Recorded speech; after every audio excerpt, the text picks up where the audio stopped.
Nashik police आयुक्तालय हद्दीत खुनाचे सत्र सुरूच असून सातपूर पोलीस ठाण्याच्या हद्दीतील रिलायन्स पेट्रोल पंपाच्या बाजूला गुलमोहर कॉलनी परिसरात असलेल्या एका 19 वर्षीय तरुणाचा तीक्ष्ण हत्याराने वार करून खून केल्याची खळबळजनक घटना आज दिनांक 1 एप्रिल 2024 रोजी उघडकीस आली आहे। या खुनाच्या घटनेने परिसरात घबराटीचे वातावरण पसरलेले आहे।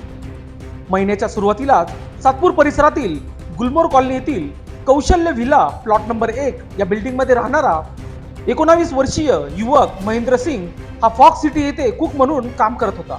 याची धारदार शस्त्राने वार करत हत्या केल्याची खळबळजनक घटना दिनांक 1 एप्रिल 2024 रोजी सकाळी उघडकीस आली आहे।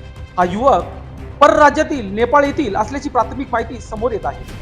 तसेच या युवकाची हत्या कोणत्या कारणातून झाली आहे हे अद्याप समोर आलेले नसून त्याबाबत पोलीस अधिक तपास करीत आहेत। या घटनेची माहिती पोलिसांना कळताच पोलीस उपायुक्त मोनिका राऊत, पोलीस उपायुक्त प्रशांत बच्चाव, सहाय्यक पोलीस आयुक्त डॉक्टर सीताराम कोल्हे, सहाय्यक पोलीस आयुक्त शेखर देशमुख अंबड विभाग व तसेच सातपूर पोलीस ठाण्याचे पोलीस अधिकारी व कर्मचारी घटनास्थळी तात्काळ दाखल झाले आहेत। या घटनेचा पुढील तपास पोलीस करीत आहेत।